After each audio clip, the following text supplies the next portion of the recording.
Hello साथियों, स्वागत है आपका आपके प्यारे चैनल स्टडी विथ यूनिक पर। आज हम जो टॉपिक आपके लिए कवर करने जा रहे हैं वो है गियर बॉक्स यानी ट्रांसमिशन ऑफ व्हीकल्स या मशीन्स। जहां भी हम गियर्स का यूज करते हैं, जैसे कि व्हीकल्स हो गए, कुछ मशीन्स हो गई, तो वो किस तरीके से वर्क करते हैं और किस प्रिंसिपल पे वर्क करते हैं और उसके पीछे की थोड़ी बहुत इंजीनियरिंग में आपको आज समझा दूंगा। और साथ ही में हम ये भी देखेंगे कि कौन से टाइप के गियर बॉक्स होते हैं और उनके वर्किंग के बारे में हम बहुत ही शॉर्ट में जानेंगे। तो मेरे साथ बने रहिए इस पूरे वीडियो में। 10 से 15 मिनट में आपको पूरा का पूरा ट्रांसमिशन से रिलेटेड कंसेप्ट क्लियर कराने वाला हूँ। तो चलिए शुरू करते हैं हमारा टॉपिक, जो कि है ट्रांसमिशन या आप जनरल लैंग्वेज में बोलते हो गियर बॉक्स। तो मैं सुबोध आपका स्वागत करता हूँ स्टडी विद यूनिक पे। चलिए शुरू करते हैं। तो सबसे पहले यहाँ देखो, यहाँ आपको कुछ व्हीकल्स सीधे जाते हुए दिख रही है, लीनियर या किसी तरह का चढ़ाव नहीं है, कुछ नहीं है, सीधी जा रही है, ठीक है। और ये देखो, यहाँ मैंने एक चढ़ाव वाला व्हीकल ले लिया, ये एक चढ़ाव पे चढ़ रहा है, ये हिल होगा शायद, ठीक है। तो देखो यहाँ दो पिक्चर्स मैंने इस तरीके की क्यों ले ली। देखो ट्रांसमिशन का काम क्या होता है, जो इंजन से पावर आ रही है, जो इंजन से पावर आ रहा है, ठीक है। तो इस पावर को टॉर्क, देखो दो चीजों में, टॉर्क और दूसरा होता है स्पीड, ठीक है। इनको कंट्रोल करना, मतलब जो ट्रांसमिशन है, जो गियर्स है, ठीक है, जिसको गियर रेशो होता है, वो गियर रेशो आगे समझाता हूँ। गियर रेशो जो होता है वो कम या ज्यादा करने से हम टॉर्क और स्पीड को कंट्रोल कर सकते हैं। अब ये टॉर्क और स्पीड क्या होते हैं, देखो सबसे पहले समझो टॉर्क यानी, बताता हूँ। टॉर्क यानी आपने कभी ना कभी किसी ना किसी को कपड़े धोते हुए देखा होगा या कभी धोए भी होंगे। तो ये देखो, आपने इस तरीके से अगर आपने उनको मरोड़ दिया कपड़ों को तो पानी नीचे गिरता है, तो वो जो घुमाया आपने उसे बोलते हैं टॉर्क, ट्विस्टिंग मूवमेंट। पहले जो आप घुमाते हो, टॉर्क इज ट्विस्टिंग मूवमेंट, मतलब जब आप फोर्स लगाओगे तो एक रोटेशनल मोशन होगा, घूम जाएगा वो कपड़ा, ठीक है। तो इसे हम टॉर्क कहेंगे, ठीक है। दूसरा स्पीड यानी आपको पता है ये जनरलाइज स्पीड बढ़ना, गति, ठीक है। अब यहाँ देखो, यहाँ हमें टॉर्क की जरूरत कम है। क्यों? टॉर्क की जरूरत हमें यहाँ नहीं है, यहाँ हमें स्पीड की जरूरत है, ठीक है। क्यों? क्योंकि हमारी गाड़ी ऑलरेडी मोशन में, हमारा व्हीकल ऑलरेडी मोशन में, हमारी कोई भी मशीन ऑलरेडी मोशन में, तो यहाँ हमें स्पीड की जरूरत है। इसीलिए हम जब लीनियर मतलब प्लेन रोड पे गाड़ी चलाते हैं तो गियर अप करते हैं, पहला, दूसरा, तीसरा, चौथा, पांचवा, छठवा, जिससे कि ज्यादा गियर लगाने से हमारी गाड़ी की जो एवरेज है, जो इफिशियंसी है, जो माइलेज है, वो बढ़ जाता है, समझ गए। इसीलिए यहाँ हमें स्पीड की जरूरत है, टॉर्क की नहीं है, ठीक है। अब देखो, अब यहाँ ये गाड़ी चढ़ाव पे चल रही है तो यहाँ इसे टॉर्क की जरूरत पड़ेगी, ठीक है। इसे स्पीड नहीं चाहिए, टॉर्क चाहिए। अब चढ़ाव पे आप गाड़ी या तो फर्स्ट गियर में चढ़ाओगे या सेकंड गियर में चढ़ाओगे, ज्यादा से ज्यादा कुछ मोमेंटम होगा तो सेकंड में चढ़ाओगे, फर्स्ट में चढ़ाओगे, ठीक है। जनरली पेट्रोल गाड़ी आप फर्स्ट में चढ़ाओगे, डीजल गाड़ी आप सेकंड में ही चढ़ाओगे, ठीक है, क्योंकि डीजल गाड़ी सेकंड में चढ़ जाएगी, पेट्रोल नहीं चढ़ पाएगी, क्योंकि उसका टॉर्क कम होता है, ठीक है। तो उसका मैंने डिटेल वीडियो बनाया है, वो आप देख सकते हो। Study with unique diesel petrol engine डाल दो, यूट्यूब पे सर्च कर लो, आ जाएगा, ठीक है। तो चलिए यहाँ बताता हूँ टॉर्क। तो टॉर्क यानी इनिशियल, जो आपका, बहुत से लोग एक्सीलेटर जगह पे दबा देते, चाहे बाइक का हो चाहे कार का हो, तो कभी कभी व्हील स्पिन जगह पे होता है, तो व्हील स्पिन टॉर्क के कारण होता है, ठीक है। जितना गाड़ी का ज्यादा टॉर्क, उतना उस गाड़ी का इनिशियली जो पिकअप होगा वो ज्यादा, ठीक है। जैसे आपने देखा होगा कभी कोई ट्रक को चढ़ाव पे चढ़ते हुए, ट्रक ऐसे रास्ते में रुक जाता है, एकदम से स्पीड कम हो जाती, तो ट्रक वाला क्या करता, पहले गियर में डालता, बहुत जोर से एक्सीलेटर दबाता, तो आवाज आता, जोर से आवाज आता। तो ये जो है वो टॉर्क के कारण ही ट्रक चढ़ा, अगर गियर बॉक्स नहीं होता तो वो ट्रक कभी चढ़ नहीं पाता, ठीक है। तो अब मैं आपको गियर रेशो के बारे में समझाता हूँ। उससे पहले एक छोटा सा फॉर्मूला समझाना चाहूंगा कि पावर जो होती है, अगर मैं पावर को P बोल दूं, टॉर्क को T बोल दूं, एक्चुअली टॉर्क का टाउ होता है सिंबल फिजिक्स में वैसे, लेकिन मैंने T बोल दिया, इनटू ओमेगा। ये ओमेगा हो गई स्पीड, T हो गया टॉर्क और P होगा पावर। मतलब पावर ये टॉर्क और स्पीड का क्या होता है, प्रोडक्ट होता है, ठीक है। समझ गया? ये एक सिंपल फॉर्मूला, इसे याद कर लो चाहो तो, ठीक है। आगे देखो, अब मैं आपको यहाँ गियर रेशो समझाऊंगा। क्या समझाऊंगा आपको मैं? गियर रेशो क्या होता है। तो सबसे पहले गियर रेशो समझते। अब देखो, ये गियर रेशो जो होता है, ये तो गियर्स के बीच में जो रिलेशन है उनके साइज के ऊपर मैटर करता है ये, और साथ ही में उनके ऊपर तीत कितने हैं। तीत यानी एक गियर आपने देखा होगा, साइकिल का गियर होता है, उसमें कुछ इस तरीके से होता है, वो है ना, होता है ना इस तरीके से, तो ये भी उसके तीत हो गए। तो हम ऐसे गियर नहीं इस्तेमाल करते, हम इस तरीके के गियर इस्तेमाल करते हैं जिसपे ऐसे बारीक बारीक बारीक बारीक बारीक बारीक तीत हो। एक एग्जांपल के तौर पर ये दिखा देता हूं आपको, देखो इसमें बारीक बारीक ये तीत है, आपने देखा तो होगा ये गियर, ठीक है। अब देखो गियर रेशो क्या होता है। गियर रेशो दो चीजों पे डिपेंड करता है, एक ड्राइविंग गियर और एक ड्राइवन गियर। ठीक है, अब ये इसको ड्राइवन को कोई ड्रिवन भी बोलता है। ड्राइवन यानी चलने वाला। ठीक है, चलने वाला मतलब इसे चलाने वाला ये है। ठीक है, इसे कहेंगे चलाने वाला, चलाने वाला। ठीक है, मतलब ये हो गया मास्टर और ये हो गया स्लेव। अब स्लेव यानी समझ सकते हैं आप कि ये इसका मोहताज है, जब तक ये नहीं चलेगा तब तक ये नहीं चलेगा। एक्चुअल इनपुट पावर इसी में आएगी तो ये आउटपुट हमें देगा, ड्राइवन गियर। ठीक है, अब देखो यहाँ अगर ड्राइविंग गियर बड़ा है, ठीक है, मैं क्या निकाल रहा हूँ, ड्राइविंग गियर बड़ा निकाल रहा हूँ और ड्रिवन गियर छोटा निकाल रहा हूँ। ठीक है, तो इस केस में ये जो ड्राइविंग गियर है ये बड़ा है और ड्राइवन गियर छोटा है। ठीक है, और इनका रेडियस, ठीक है, कुछ आर और आर है, या आर और यहाँ 2r और r है। ठीक है, तो यहाँ रेशो आ गया हमारा 2:1। अगर इनका गियर रेशो 2:1 है तो यहाँ ये जब एक चक्कर लेगा, देखो ये जो है ये पूरा ये जब एक चक्कर लेगा मतलब ये रेडियस जो है ये 2 गुना है इसका रेडियस, ये ड्राइविंग गियर का ड्रिवन गियर के 2 गुना रेडियस है। तो ये जब यहाँ पूरा एक चक्कर लेगा तब तक ये 2 चक्कर ले लेगा क्योंकि इसका रेडियस आधा है। ठीक है, तो यहाँ इसका जो ये सरकमफरेंस हो गया, मतलब ये जो इसका पूरा परिमाप बोलते हैं इसे, ठीक है, हिंदी में। तो देखो ये जो हो गया ये इसका हो गया 4 हमारा हो गया यहाँ 2 पाई आर, मतलब यहाँ हो गया 2 2 जा 4, तो ये इसकी वैल्यू 2r है तो 4 पाई आर। ठीक है, यहाँ हो गया हमारा 2 पाई आर। ठीक है, तो ये देखो ये इसके डबल है। ठीक है, ये तो इसे डबल टाइम लगेगा उसी चीज को करने को और ये 2 बार घूम जाएगा, मतलब यहाँ स्पीड ज्यादा मिलेगी। क्या ज्यादा मिलेगी? स्पीड, क्योंकि ये 2 बार घूम जाएगा ड्राइवन गियर और ड्राइविंग गियर एक ही बार। ठीक है, तो यहाँ हमें स्पीड ज्यादा मिलेगी क्योंकि जो चलने वाला है वो छोटा है, वो ज्यादा बार रोटेट करेगा और इसका एक चक्कर तो इसे 2 चक्कर लगाने होंगे। ठीक है, ऐसे हम रेशो को वेरिएबल कर करके स्पीड बढ़ा सकते हैं, टॉर्क बढ़ा सकते हैं। अब देखते हैं टॉर्क बढ़ाने की कहानी। देखो अब क्या होगा, जो ड्राइविंग गियर है वो तो उतने रहेगा, लेकिन जो ड्रिवन गियर है वो बहुत बड़ा हो जाएगा इस केस में। ठीक है, इस तरीके से ड्रिवन गियर बढ़ गया तो ये ड्राइवन गियर जो है ये बढ़ गया और ये ड्राइविंग गियर। ठीक है, तो इस कारण क्या हो जाएगा कि यहाँ अब इसका सपोज 2r ही है, अभी भी इसका 4r हो गया। तो यहाँ ये एक चक्कर लेगा तो ये पूरा एक चक्कर नहीं ले पाएगा यहाँ। अब यहाँ इसके जो रेशोज है, ठीक है, ये बड़ा हो चुका है, इसका सरकमफरेंस बढ़ चुका है और इसका छोटा ही है। मतलब ये अगर एक रोटेशन लेता है तो उसे 2-3 मारनी पड़ेगी, मतलब ड्राइविंग वाले को ज्यादा घूमना पड़ेगा और ये एक हाथ ही लेगा।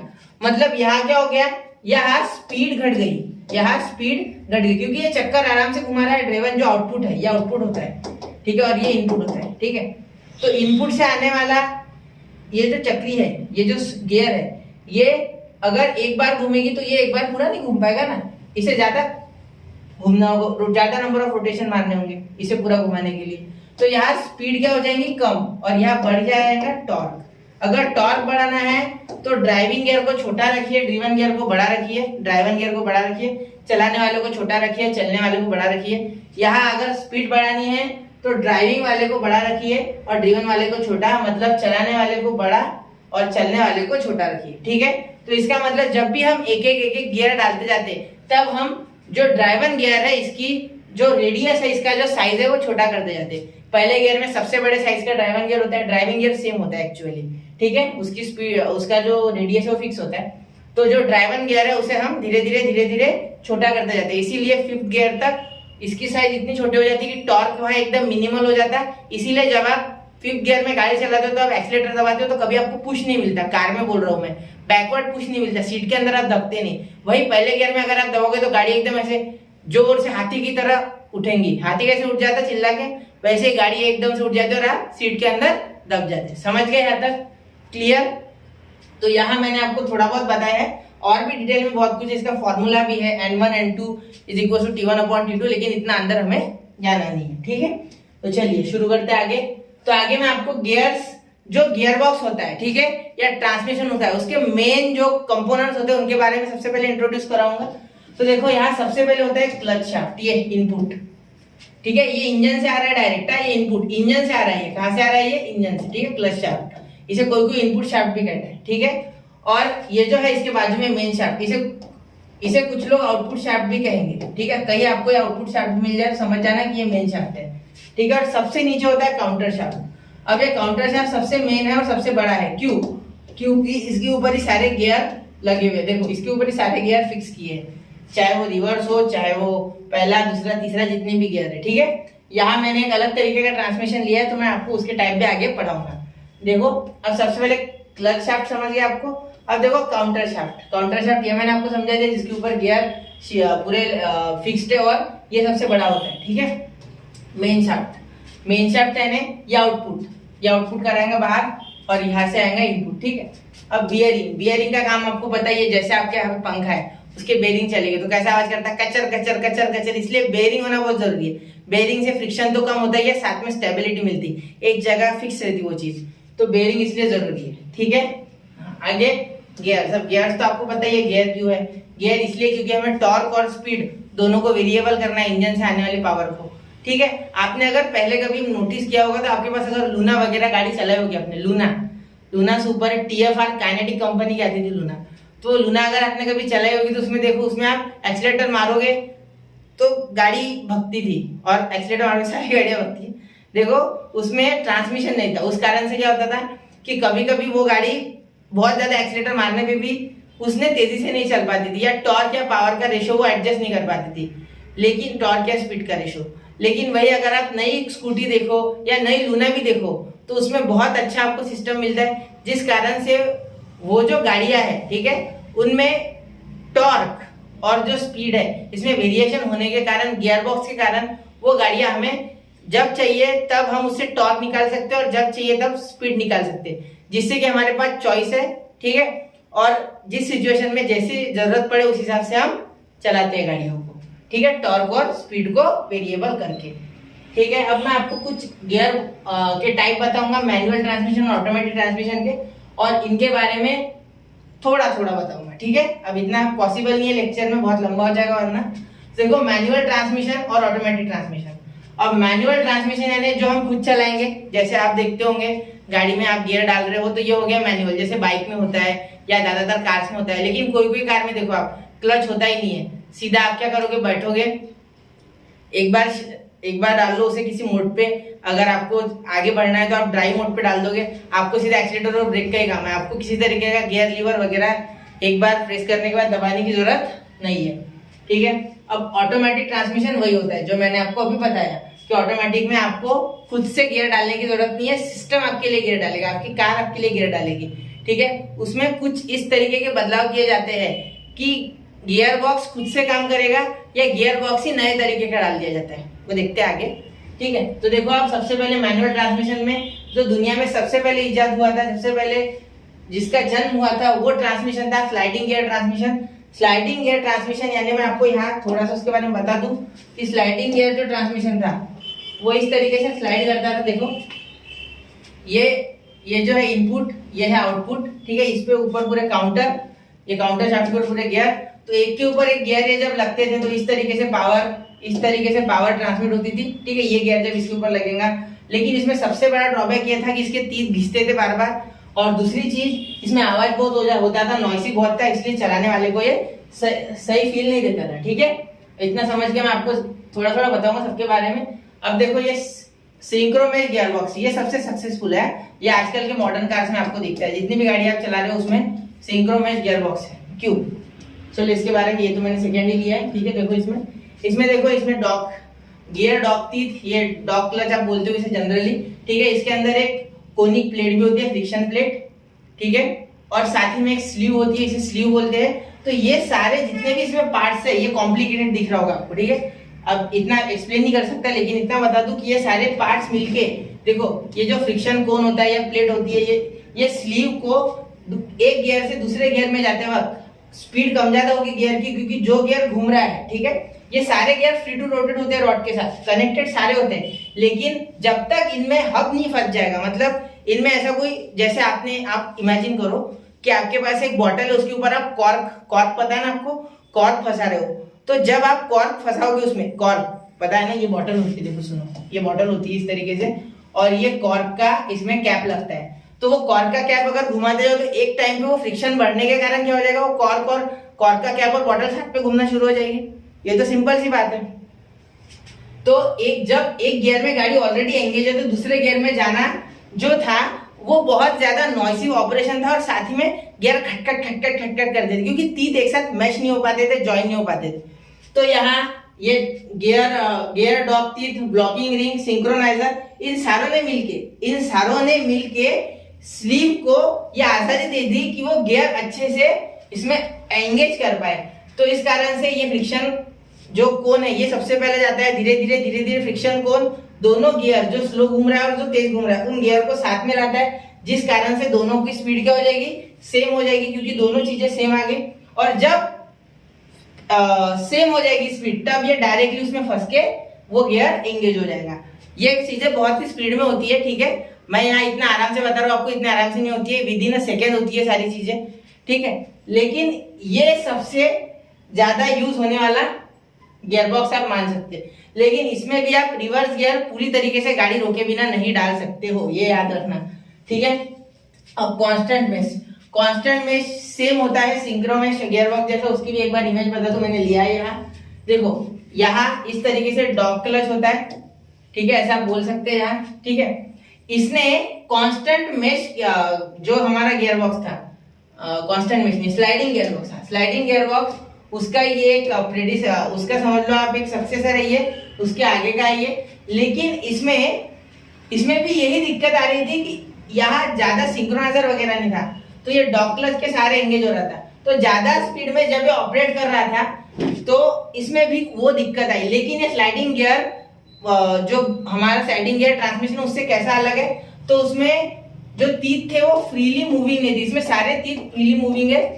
लेकिन प्रॉब्लम क्या होगा, हर वक्त काउंटर शाफ्ट के तीत के साथ ये भी कांटेक्ट में है, लेकिन प्रॉब्लम क्या है कि इसमें भी ये जब इसमें फंसेंगे, ठीक है, तो इसमें इतनी सारी फ्रिक्शन कोन, फ्रिक्शन प्लेट वगैरह ऐसी चीजें नहीं है, जिस कारण से दोनों गियर जो अलग अलग वेलोसिटीज पे वो जब गियर बदलेगा एक से दूसरे में, जब वो दांत फंसेंगे तो उस समय बहुत ज्यादा नॉइज क्रिएट होगा और साथ में कभी कभी गियर स्लिप होने का भी चांस होता है। इस कारण से ये भी सक्सेस नहीं हुआ। याद रखना कि सिंक्रो में गियर बॉक्स ही सक्सेसफुल है, ठीक है। अब प्री सिलेक्टर ट्रांसमिशन या ज्यादा देखते ही नहीं हो, ठीक है, लेकिन फिर भी आप अगर एक बार सर्च कर लो तो आपको ये समझ जाएगा, क्योंकि इसे आप ऐसे समझ लो कि ये आपके स्टीयरिंग के पास है, ठीक है, वहां से आप इसे सिलेक्ट कर सकते हैं, ठीक है। चलो आगे, टॉर्क कन्वर्टर जो ट्रांसमिशन है वो आप देख सकते हो, बलेनो में देख सकते हैं आप इसको, ठीक है। बलेनो गाड़ी जो है मारुति की, उसमें टॉर्क कन्वर्टर आता है, देखो इस तरीके से। तो ये टॉर्क कन्वर्टर क्या होता है, ये टॉर्क कन्वर्टर ये स्टेटर, टरबाइन, क्लच असेंबली, इसके भरोसे काम करता है ये पूरा। मतलब इसमें इस तरीके से डिजाइन किया जाता है कि स्पीड बढ़ने पे ये दूर हो जाएगा, ये अंदर का पूरा मैकेनिज्म फ्री हो जाएगा और स्पीड कम होने पे ये थोड़ा फ्रीनेस कम हो जाएगी इसकी, जिस कारण से टॉर्क बढ़ जाएगा। अब ये मैंने आपको बहुत ही शॉर्ट में समझा, इसके पीछे बहुत सारी साइंस है, ठीक है। चलो आगे, अब आगे का जो है वो डीएसजी से पहले एक बार देख लू कौन सा और अगर कोई और हो तो आपको बता दो एक बार। हाँ, ऑटोमेटेड मैनुअल ट्रांसमिशन, ये भी आप मारुति में देखते हो या आप इनके गाड़ी में देख सकते हैं, स्विफ्ट डिजायर बोलते हैं वो, तो डिजायर में आप देख सकते हैं एएमटी ट्रांसमिशन। इसमें क्या होता है, एक्चुअल में वो सिंपल ही ट्रांसमिशन होता है जो हम रेगुलर गाड़ियों में यूज करते हैं, लेकिन उसमें इस तरीके से थोड़ा बहुत फेरबदल कर देते। देखो बता दो आपको, देखो इसमें क्लच एक्चुएटर होते हैं, सेंसर होते हैं कुछ, और साथ में शिफ्ट एक्चुएटर होते हैं, ठीक है। ये diaphragm spring, release bearing, synchroniser, ये सारी चीजें मिला के इसमें थोड़ा उसे खुद का दिमाग दे देते हैं। मतलब समझो इसमें ECU कनेक्ट रहेगा इसके साथ, जो गाड़ी की स्पीड है, आपका एक्सीलरेटर है, आप एक्सीलरेटर को इनपुट कैसे दे रहे हैं, वो सारी चीजें वो कंप्यूटर गाड़ी के अंदर का एनालाइज करेगा और उस हिसाब से गियर लगाएगा। अगर आपने कभी मारुति डिजायर, अब स्विफ्ट डिजायर नहीं बोलते ना, सिर्फ डिजायर, जो डिजायर गाड़ी है उनकी जिसमें AMT आता है, वो अगर आपने कभी चले तो आप जोर से एक्सीलरेट करके देखो, वो गाड़ी आगे नहीं बढ़ेगी, वो गाड़ी आगे नहीं बढ़ती, एकदम से झटके से गियर लगता है उसमें, ठीक है, झटके से गियर लगता है। क्यों? क्योंकि ये कंफ्यूज हो जाते हैं कि क्या करूं, क्योंकि ये इसके जो रिस्पॉन्स टाइम में समय लगता है, ये जो ऑटोमेटेड ट्रांसमिशन है, ठीक है, ऑटोमेटेड मैनुअल ट्रांसमिशन है, इसमें रिस्पॉन्स टाइम में समय लगता है, ये इतने स्मूथ एक ऑटोमेटिक गियरबॉक्स इसे कंसीडर नहीं किया जाएगा, ठीक है। चलो अब आगे, आगे डुअल क्लच ट्रांसमिशन। अब डुअल क्लच ट्रांसमिशन ये मोस्ट एडवांस और बहुत ही अच्छा है, ठीक है। क्यों, मैं बताता हूँ। देखो डुअल क्लच ट्रांसमिशन जो है वो बड़ी बड़ी कंपनियां यूज करती है, जैसे ऑडी हो गई, वोक्सवैगन हो गई। ये जो कंपनियां ये डुअल क्लच ट्रांसमिशन यूज करती है। शायद से अभी ये टाटा की, वो कौन सी गाड़ी है टाटा की, अल्ट्रॉस, उसमें भी आता है शायद ये, ठीक है। अब देखो क्या होता है इसमें, क्या होता है इसमें डुअल क्लच, इससे ऐसे समझ लो कि दो क्लच है, ठीक है। इसमें क्या है, दो क्लच है, ये दो क्लच है। और एक क्लच होता है ऑड गियर्स के साथ, मतलब 1 3 5, और एक क्लच होता है कनेक्टेड इवन गियर्स के साथ, जिस कारण से हर वक्त एक क्लच एंगेज रहता है, ठीक है। और स्लिपेज नहीं होने देता। स्लिपेज यानी जैसे आप इनपुट दो, गाड़ी एकदम से हमारा पावर या हमारा रिस्पॉन्स टाइम कम कर देगी, मतलब गियर डालने का रिस्पॉन्स टाइम कम, क्योंकि क्लच दो है, ठीक है। दोनों एक दूसरे के साथ सिंक में रहेंगे और इन सबको चलाने का काम तो ECU कर रहा है ऑब्वियसली, ठीक है, क्योंकि गाड़ी का इनपुट, आपके चलाने का स्टाइल, उस हिसाब से ये चेंज होता है। इसमें और भी कुछ मोड्स होते हैं। हर एक गियर जितने अभी तक आपने देखे ना, इन सब ऑटोमेटिक गियर बॉक्सेस में हम अलग अलग तरीके के मोड्स दे सकते हैं, जैसे पावर हो गया, इको हो गया या सिटी हो गया, इस तरीके से गियर आते हैं उसमें, ठीक है। अब ये समझ गए आप, दो क्लच है इसलिए डुअल क्लच ट्रांसमिशन, इतना याद रखो। ज्यादा इसकी डिटेल में हमें फिलहाल तो नहीं जाना है, मैं और वीडियो बना दूंगा इसमें चाहिए तो, ठीक है। अब देखो कंटिन्यूअस वेरिएबल ट्रांसमिशन। अब ये सबसे ज्यादा यूज होने वाला है, ये स्कूटीज में यूज होता है। स्कूटी यानी स्कूटर, ठीक है। जितने भी हमारे पेट्रोल स्कूटर है, मतलब पेट्रोल ही आते हैं स्कूटर, इलेक्ट्रिक में नहीं होता यूज, इलेक्ट्रिक में टॉर्क कन्वर्टर, ठीक है। अब ये देखो ये है वो, तो इसमें इस तरीके की पुली लगी होती है। आपने देखा होगा कभी कभी अगर आपके जो स्कूटर है उसका बेल्ट टूट जाए, बेल्ट, तो जो मैकेनिक होता है या कारागिर होता है या मिस्त्री होता है गाड़ी बनाने वाला, वो क्या बोलता है, इसका बेल्ट टूट गया सर, तो बेल्ट डालना है, तो वो वी बेल्ट होता है। तो वी बेल्ट कुछ इस तरीके से होता है, हाँ या ना, मतलब देखो मैं ऐसे बनाता हूँ, ये बेल्ट है और इसमें इस तरीके के दांत होते हैं लगे हुए, सही है। जैसे चक्की पे जो बेल्ट होता है वो सीधा लगा होता है, चक्की जो घूमती है, चक्की पे तो सब गए होंगे, जो गए नहीं वो एक बार सर्च कर लो, ठीक है, गूगल पे। तो इस तरीके से ये यहाँ फंसता है, ठीक है। तो यहाँ एक ड्रम होता है और पीछे एक इसे घुमाने वाला मेन ड्रम होता है, ड्राइविंग पुली, ठीक है। इसे ड्राइविंग पुली कहेंगे, ड्रिवन पुली कहेंगे। तो ये ड्राइविंग पुली जो है, इसमें जैसे जैसे स्पीड बढ़ेगी इस तरीके से ये अपने आप को कॉन्ट्रैक्ट या एक्सपांड करेगी, ऐसे इस तरीके से एडजस्ट कर लेंगे, जिस कारण से यहाँ टॉर्क और जो स्पीड है वो मेंटेन रहेंगे। मैंने क्या कहा था कि ये देखो ये कोन के शेप में होंगे, कोन, इस तरीके से कोन, याद रखना है कोन, मतलब कोन पे जब यहाँ है तब स्पीड ज्यादा होंगी, क्योंकि जगह ये ड्राइविंग पुली, मैं ड्राइविंग पुली की बात कर रहा, ड्राइविंग पुली की नहीं। तो यहाँ अगर है तो यहाँ स्पीड बढ़ेगी, क्योंकि यहाँ जो साइज है वो छोटा हो गया, और यहाँ जाते जाते यहाँ क्या बढ़ेगा, टॉर्क बढ़ेगा, क्योंकि यहाँ ड्राइविंग पुली जो है, मैं ड्राइविंग पुली जो चलने वाली है, चलाने वाली नहीं, चलने वाली, जो व्हील के साथ कनेक्टेड है, इंजन से पावर लेने के बाद जो व्हील के साथ कनेक्ट होती है, मैं उसकी बात कर रहा हूँ, ठीक है। वो ड्रम अगर यहाँ बेल्ट होता है तो इसकी क्या हो जाएगा, टॉर्क ज्यादा मिलेगा हमें, और अगर यहाँ बेल्ट होता है तो स्पीड ज्यादा मिलेगी, ठीक है। और ये भी एडजस्ट होता है साथ में इसके थोड़ा बहुत, ठीक है। तो इसका वर्किंग आप देख सकते हैं, अगर आप कभी भी गाड़ी बनाने जाओ मिस्त्री के पास, एक बार उसे खोल लो, वो नीचे जो होता है आपकी सीट के नीचे इस तरीके से एक व्हील तक ऐसे कवर लगा होता है, उसे खोल के एक बार गाड़ी चालू करके देखो, इसका आपको पूरा वर्किंग समझ जाएगा। वैसे तो मैं जल्द से जल्द इसके डिटेल वीडियो लेके आऊंगा। तो कोशिश किया मैंने कि सारे गियर बॉक्सेस के टाइप आपको समझा दूं शॉर्टकट में। मैं नहीं कहूंगा कि मैंने आपको बहुत ज्यादा बता दिया इसमें, लेकिन जो बेसिक इन्फॉर्मेशन होती है वो दोस्तों मैंने आपको सारी बता दी है। उम्मीद करता हूँ कि आपको ये इन्फॉर्मेशन हेल्पफुल लगी होगी, और स्टडी विद यूनिक के साथ बने रहे। जय हिंद, जय भारत।